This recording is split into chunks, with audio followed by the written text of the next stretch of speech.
Trigger warning, this podcast contains conversation around depression and suicide. Viewer discretion is advised. If you or someone you know are in need of help, please call the National Suicide Prevention Lifeline at 1-800-273-8255 or go to www.suicidepreventionlifeline.com.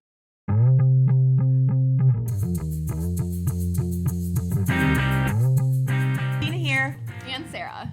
Thanks for joining us again on the Fearless Queens podcast.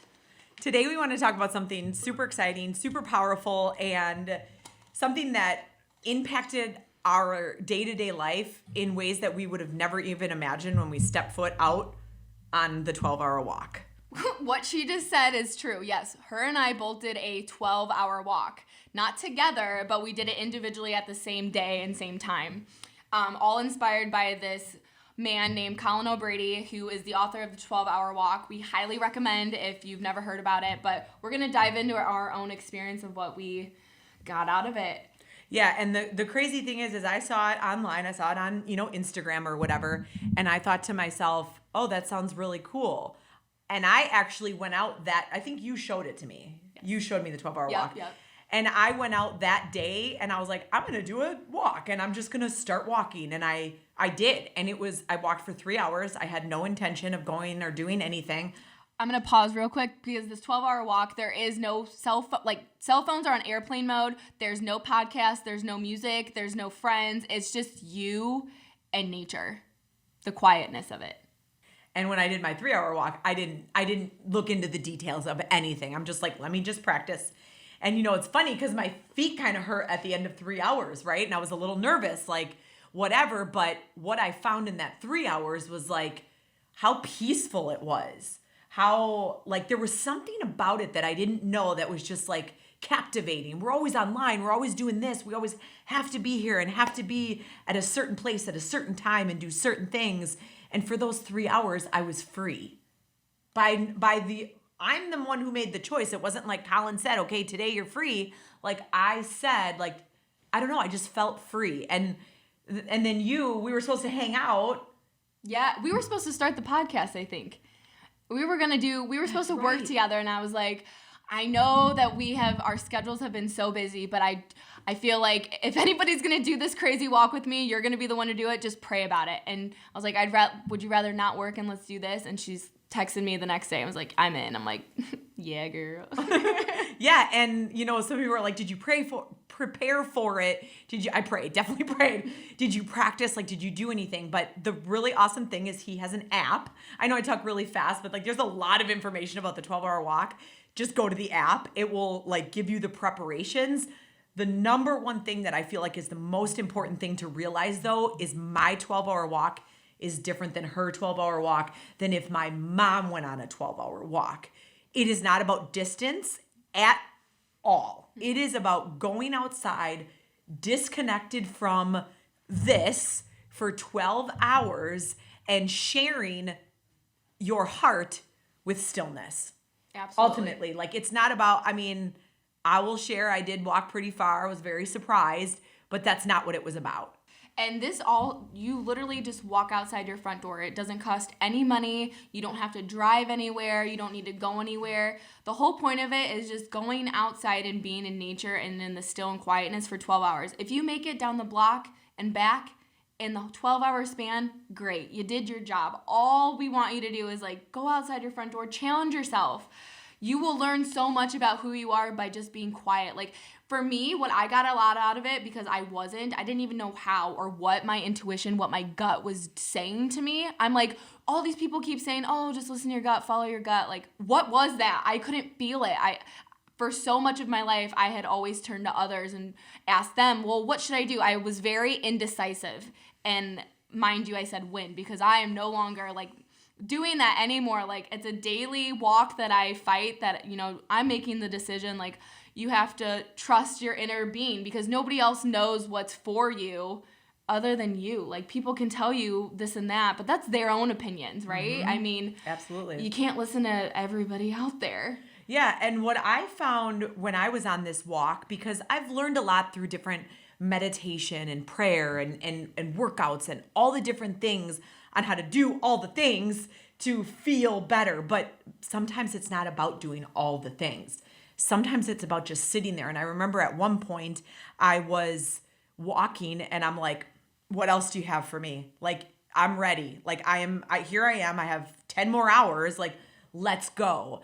And I'm the person who's like, I go after it. Like she said, 12 hours. All right, I'm in, let's go. And you're thinking to yourself, I don't have 12 hours. Like, I don't have the time. That is just you not believing you are worthy of separating yourself from something for 12 hours. And also not even just from a worthy standpoint, it's also from like, I'm gonna kind of say something that might irk you a little bit, is it's also your ego believing that you're so important that you can't take 12 hours. And I am going to disagree with that. Like, I think once you tell yourself, I'm doing this for me because my filling of my cup in these 12 hours is going to overflow so that I am able to be more to my kids, to my husband, to my church, to my whatever. So when I was there, I was like, okay, in these 12 hours, like, let's go. Like, let's do it. Let's learn. Let's grow. Let's expand. And I told myself on the walk, I said, it's just a little bit further yet. It's just a little bit. I can do this. Like, I can do this. And I found that whatever I told myself was what happened. This is the easy part. That's what I would say to myself. This is the easy part. I'm only 2 hours in. This is the easy part. I'm only 4 hours in. And even when it got a little bit hard, I realized that whatever I told myself in my mind is, this is how it's going to be. That was a big realization. Did you witness that at all? Like, what your mind told you? Oh, yeah.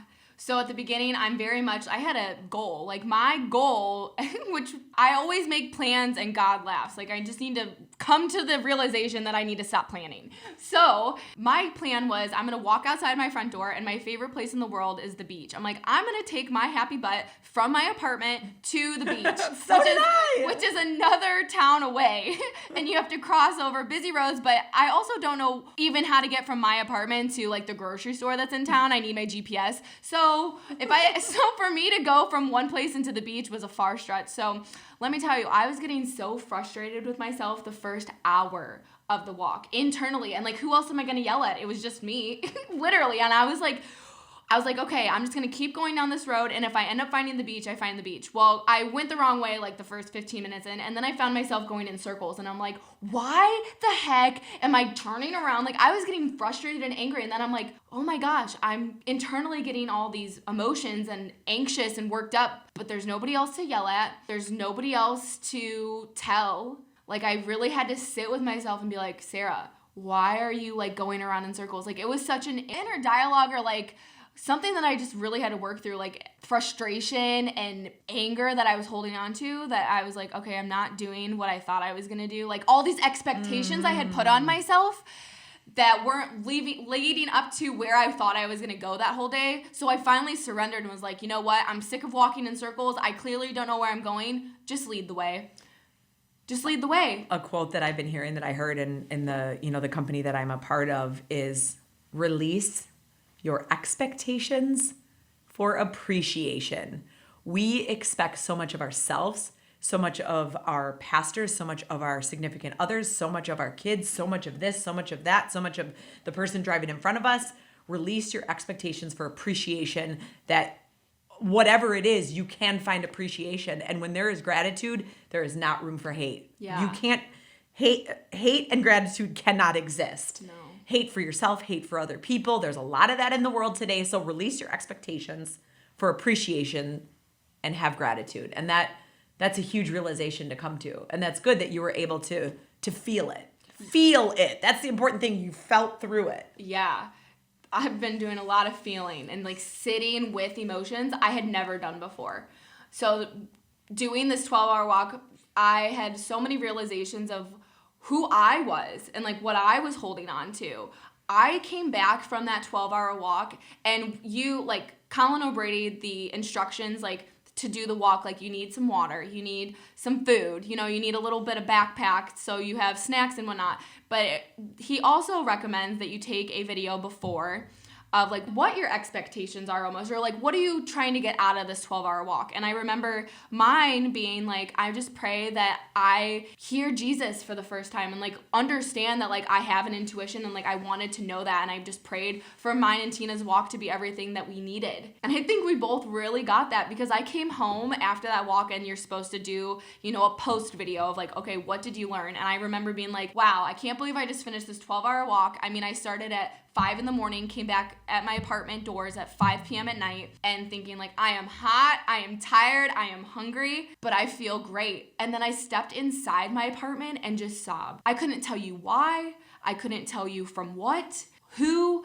It was just a release, and it maybe lasted 20 minutes, not long, but I just let myself feel, and I literally am lighter today because of that. Oh, I totally agree with that. Mine was more on the walk. Okay. So I felt like I was at a different stage because I have been going through some really interesting challenges the past 2 years. And specifically that month that we did that walk, last month, there was September of 2022, there was a situationship I was in, and I was really looking for clarity and like really looking to hear the inner knowing. It's like, you know what you're supposed to do in certain situations, in certain relationships with certain people, and you just don't listen to it for whatever reason. Like, oh, it'll be different. Oh no, I see it this way. And then really like on that walk, I remember having this conversation of like, I don't want to live in gray, but I wanted to be clear. And I realized at the end of the walk, when I didn't get any message from this person, like that was knowing for me, like, okay, I see what you're doing here. And it's not about that person, it's about that knowing and being okay with whatever happens. And progressively, as I went on after the walk, it was so clear that that walk prepared me with the strength and the courage and just the knowing of, oh, now I know what to do. And now I'm going to choose to listen to that inner knowing. Yeah. And the inner knowing, your intuition, your gut feeling that something doesn't feel right with inside of you, even though the crowd might be doing, oh, like that's fine. And it's like, oh, hold back. Dude, the reason why Colin O'Brady has this book, or because he like started the walk, this dude literally could not walk. He was told he was not going to walk ever again. His nerves, he was playing jump rope with fire and like got jumbled around and his nerves were damaged, like was told he was never going to walk again. You know, hindsight now, he has broken 10 world records and was like looking for that clarity again after he was done doing all the things when 2020 happened and the whole world shut down. And he's like, how do I find this stillness, this inner knowing, this peace again? And he's like, I haven't felt that way since I was alone in Antarctica, like hauling a sled. More about his own story, like read the 12-hour walk. But all to say, this came about because he was looking for it again, and he just went outside and started walking.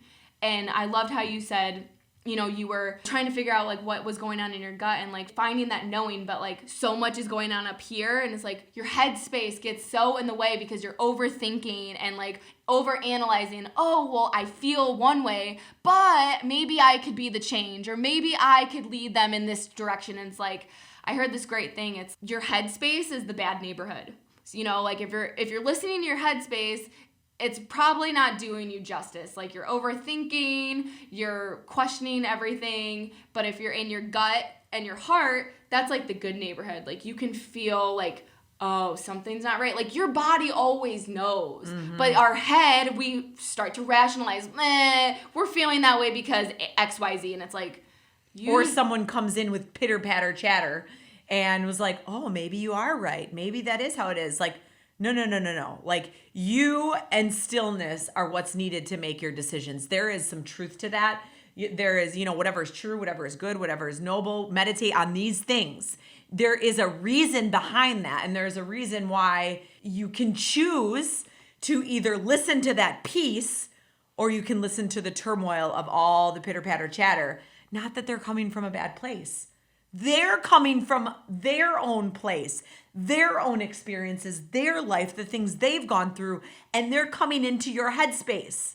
Does that make sense? Like, how could we possibly listen to the advice of anyone ever when we have no idea 100% what they've experienced in their life. And that was a big realization for me that day, was like, you're right, let go of everybody else's voice. And I think the more you can let go of other people's voices, the more you hear your own voice. Not to say you're not going to get advice from people, right? Like if I am looking to start a relationship, I'm going to go and maybe get some pointers or some advice from someone who has a really awesome relationship. Yeah, don't go to somebody who's like, that's going through their own experiences that are like going down the drain, and they're sharing with you like the hurt and the pain and the suffering, but then they're trying to give you advice at the same time. It's like, you can't help somebody who's like not helping themselves. The negativity and the this and that is not doing anybody justice. Right. So I feel like that is what the walk was super helpful for me with, is like, no, I'm good. Like, I'll let you know if I want your advice. You know, people try to give it to me on social media or things like that. Thank you. That's interesting. Thank you. I'll take that into, and I am choosing not to grab on to their advice. Like, you can hear it and it can go in and then it can leave. Like, you have a choice to either, it is their voice, right? So their voice is giving you, you're literally taking their energy, because there's molecules of energy given to you. Do you choose to absorb that energy, or do you choose to let it go and take it for what it is? Right? Yeah. Like, we have an option. Like, for me, when I listen to worship music or good, loving, hearted music, I sit there and I take it in. I want this. This is what I want. However, someone's advice, I'm not going to take that. And I feel like that was a very powerful lesson on that walk. And here we are doing a podcast about all our own like topics and advice, but you take everything that you hear with a grain of salt. Like, if it doesn't pertain to you, or you think that we're off the wall, batshit crazy, you know, then don't take that part. But maybe the little nuggets that we've, you know, like the 12-hour walk, that's something that people have asked me, like, what? You've done that? And I feel like her and I have been asked that question so many times that this was worth sharing, you know? Not Absolutely. Everything that you hear is worth an entire story or an entire motive, but there are things in life that I'm grateful people have shared with me. People that have been divorced or walked through horrible relationships and have told me their stories and outcomes has helped me as a human being realize, like, okay, that isn't how you're supposed to treat somebody. You can let go of X, Y, and Z. So absolutely. And like you said, this is just us sharing our story. We're not telling you to go do the 12-hour walk or your life will suck. Yeah. Right? Like, we're sharing our experience. And if it resonates and you decide, wow, I really want to do that, but then you, like, the doubt kind of sneaks in, just sit on it for a minute and say, hey, if there's an opportunity for me to do this, make it clear. The one thing this is like the Bible verse I live my life on, is I can do all things through Christ who strengthens me. Philippians 4:13. It's tattooed on my middle finger, literally. And I say that because there's so many times in my life that I literally thought I wasn't going to make it. Literally, I have had suicidal thoughts in my old house several times, even when I was little growing up. I mean, like, I distinctively remember, like, being in my bathroom as an 8-9-year-old being like, you know, I'd rather not be here. Oh yeah, that is a whole nother podcast in and of itself. It is, but just know that you're not alone in those negative, horrible thoughts that come through all the time. Like, we're human. I've thought those. I'm sure, you know, you've had times in your life where you thought you were gonna make it, but you come out of those so much stronger. Like, everything is always happening for you, not to you. And I'm gonna say that again. Everything is always happening for you and not to you. Because if I didn't go through all the banana stuff I had gone through, especially in the last year with what I thought my life was going to be from then into now, like, I would not be doing what we're doing right now. And I just know that the inner knowing and the inner peace that I feel, I wouldn't have that if I would still be on the own plan that I thought. Like, literally everything happens for a reason. The good, the bad, the ugly. Yep. And the 12-hour walk has really built the mental strength that we didn't know we needed to propel forward, even with something like this. Amen. Hey guys, Tina here. I am super excited to share something with you that has been incredibly beneficial to my day. It has helped with so many things, from my mood, my energy, my sleep, my skin, my focus, all the things, and it's super clean, which is very, very important to me. If you want more information, I would love to share it with you. Send me a message on my Instagram. My handle is Tina M. Kafka. or there is a link in my bio. I'm super excited. I want to hear from you. I want to build a relationship and help you to create the best life that you want, meant for you. Bye, guys. Yeah, literally Colin O'Brady goes, if somebody asks you why you're doing this 12-hour walk, you tell them, I'm training my mind. I'm training my mind. Because the most powerful muscle lives in between our ears. Oh, and you know what's crazy that you say that Ed Milet actually, who was at one of our events, and he said, you think we enjoyed the 12-hour, I mean, he didn't say the 12-hour walk. I'm just replacing this, although he did do an interview with Colin O'Brady. But the one thing he says is, do you think I enjoy working out? Do you think I enjoy getting up and forcing my body to lift weights? No, I don't enjoy it, but I do it so that I'm harder to kill. And I was like, holy cow. We didn't say yippee, let's go buy some balloons and run around because we're excited about a 12-hour walk. We did it so we're harder to kill. I mean, that's all I did. I shouldn't speak for you, but I was like, dang. When you show up and do the hard things, it makes the easy feel like a breeze. It's just so light. And dude, your mind is the most powerful thing. You tell yourself what you can and cannot do. I cannot stress enough, your thoughts become your actions, and your actions become your lifestyle. So what are you thinking on a daily basis? Mm-hmm. Is it that I'm not good enough, that she's and he is better than me, that I'm a failure? Well, then that's what you're going to show up, because your actions are going to tell you to snooze 5 times and not go work out. They're going to tell you to go to eat takeout and sit on the couch and not lose the 50 pounds that you know that you need to be healthier for your grandkids or whatever. That you're never going to be the CEO of the company because you work for a horrible boss and you just hate your life. All the things that you're dwelling on, turn it around and use it for fuel, people. Use it for fuel. It's not happening to you. It's happening for you. What lessons can you be learning throughout it? And this is way easier said than done, but we're coming from a place of love because we are doing that and showing up in our daily lives. Well, and it's funny, you said way easier said than done. I feel that what happens when you go through really hard things, really hard times, really challenging times, the reason why it appears easy is because we've gone through it so many times that it has become easy to go through the hard times. And I don't mean easy, but we make it look easy because it's oh, here we go again, another challenge to experience. But through the challenges, there's always a blessing afterward. Every time. Every single time. And it's double what you've gone through. Double what you've gone through. I read something and it said, you will be put back together in front of the people that destroyed you. Woo! Oh, baby. And we're literally doing it right now. And our way is going to be different than your way. We didn't know we were going to do this a year ago when we met at the banquet. We were barely friends. I looked at her 20, 25 years old. What do I have in common with her? We're never going to be friends. It's too much of an age gap. I don't know. What did you think when you looked at me? Not looked at me like you were judging me, but I never would have thought in a bajillion years we'd be sitting down doing this. Right. So don't make it about you have to be us or you have to be like us or you have to, do 29 miles on your 12-hour walk. Your 12-hour walk is your 12-hour walk.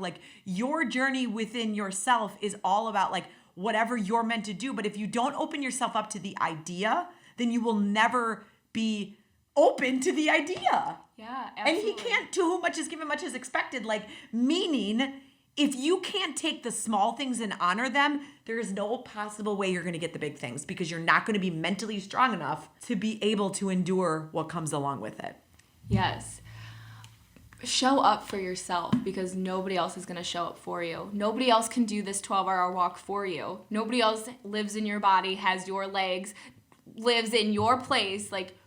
I highly recommend just go outside your front door and step out, and you will come back a different person for the better. I can guarantee you that. And that just made me think of something when you said legs, because I think of Forrest Gump when, he's you don't have any legs, Lieutenant Dan, right? Before he gets his prosthetic legs. But look what he did. Look at how he walked. He found a way, and maybe he wasn't the happiest, but eventually he was. So, and why I'm sharing that is there's going to be people maybe that listen to this that are like, I cannot physically walk. So to those of you who can physically walk, get your butt out there and do it. However, to those of you who can't walk, and if you can take 5 steps and then sit down on a park bench and feel the fresh air for an hour. 5 hours. Just sit. Yeah. You're in nature with no TV, no phone, no electronics. And if you can take 2 steps, that's more than you would have taken if we had not talked about this. So, and it's free, people. It's literally free. Free. You just commit a day. Commit to yourself because you deserve it. You owe it to you to show up for you. And if you can show up and do this for you, what else can you show up and do? You know, one hard thing leads to, you know, maybe 5, 10 great things. And this walk is a perfect example of you choosing to live fearless. Amen.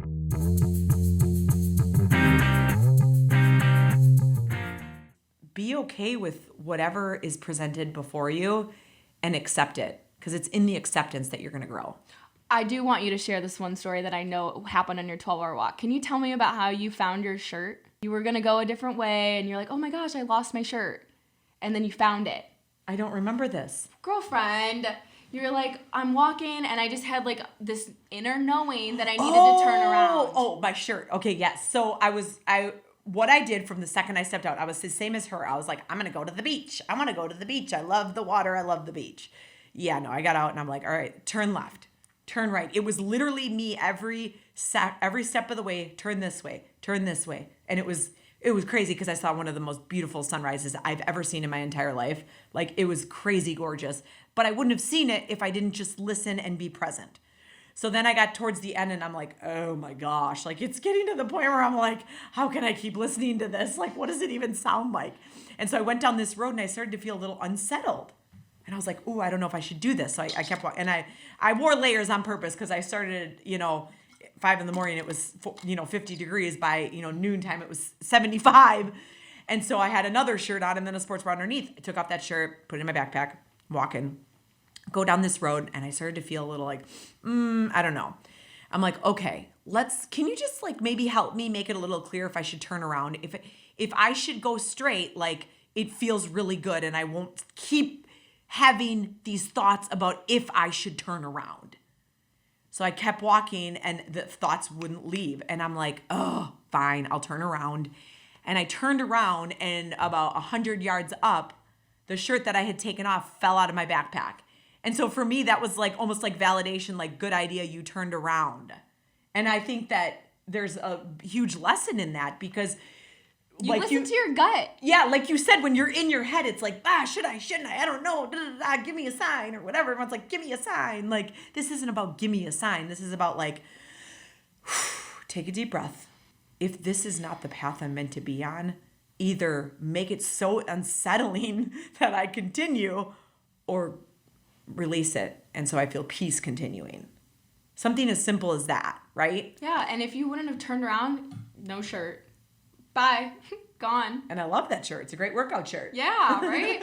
I had my own little sign happen to me, and if you know me at all, I've always believed in signs. I think that now that I have a strong, firm, daily relationship with God, I realize that that's always been Him and the way He speaks to me. But as a teenager and even like younger adult Sarah just thought that they were signs, not coincidences. Just like, oh my gosh, like I'm on the right path kind of thing. There are no coincidences. Absolutely not. No coincidence, no flukes, nothing. Those are all God winks, but that's another subject. So for me, I did the same thing as Tina. I layered up because it was freezing in the morning and then it got super hot in the afternoon. So I found a Family Express, stripped off like my sweater and my sweats and left them in the grass at Family Express, not knowing if they were gonna be there. Just was like, okay, if they're there, they're there. So after I was done, like came into my house after the 12-hour walk.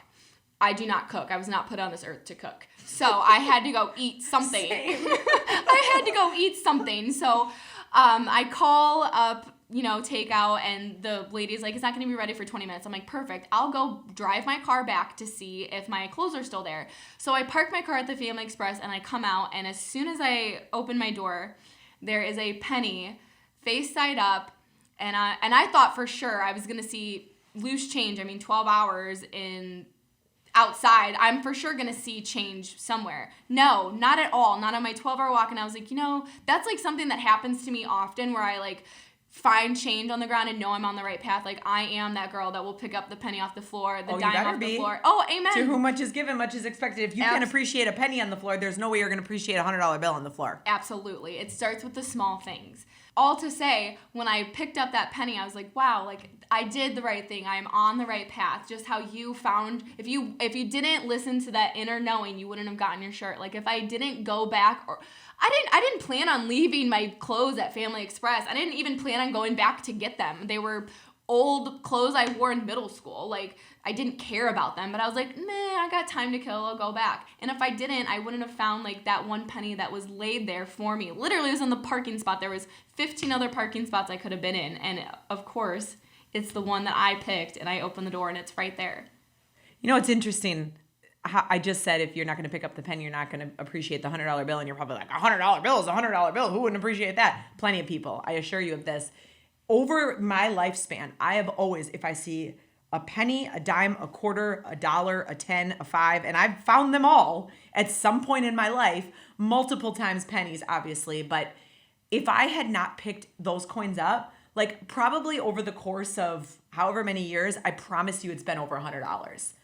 But just because I don't get it at one pop doesn't mean like that it's still not of value. And it's like, I keep going back to whom much is given, much is expected. Like, he's not going to give you the big things if you can't appreciate the little things. Can you say that one more time? The quote? To whom much is given, much is expected. To whom much is given is much expected. Yes. I had to like chew on that for a second. Yeah. I don't know what Bible verse it is, but I always would say it to my son, kind of almost like in a, I'm the mom, to whom much is given, much is expected, like, right? And then I got kind of like slapped in the face on what that actually means. Like, if I want to be more, have more, not from a collecting and a possession standpoint, but from the perspective of, I believe I have a lot of value, a lot of content, a lot of worth. But if I'm not appreciating the little things I'm getting, there is no way that he's going to give me more. Not because he doesn't want to, but because I don't appreciate it. I won't appreciate it. I won't be able to understand the true value of the content that it offers, the value that it offers. Like, if I can't appreciate a quarter, like I could have a quarter and buy a gumball and give it to a kid that's ecstatic about a dang gumball. Kids love gumballs. But if I wouldn't have picked up that quarter, so why on earth would he give me anything more if I can't appreciate that? And it's the little things that are actually the big things. Absolutely, because when you are trusted with the small, the bigger things show up. And then when you pass the test, and if you don't pass the test, you get to take it again. That's the beauty of living the life that we live, because God's always going to give you multiple chances to get over the humps. And if you don't get over them the first, 40th, 60th, you get to do them all over again. Yeah. And also, all of this, oddly enough, is coming from a 12-hour walk. Like, this conversation is because of a 12-hour walk. So I just want to kind of share this as we close is your 12-hour walk is your 12-hour walk. If you want to set an intention, set an intention. If you have questions and you want to ask us about our 12-hour walk, find us on Instagram, find us on Facebook, look on the show notes. We are here to help you and guide you, but like ultimately it's your walk. So give yourself that gift of 12 hours. I know some of y'all spend more time Netflix binging, which I can't wait to get to the time I chose to do that. I can't wait to do a podcast on that. However, you spend 12 hours doing worse. I promise you can make time for a 12-hour walk. Yeah, you deserve 12 hours to hang out with you. You and you. Have at it, because you deserve to figure out and be all that you can be. And it's freaking free. Literally free. Yep. Anybody, anywhere, I don't care how young or old you are, you can do it. Yep, absolutely. Well, thank you so much for listening to our 12-hour walk story. I'm so excited. Yeah. If you want to know more, like Tina said, put it in the comments. If you have any questions, we'd love to hear them. And we'll see you guys next time. Bye.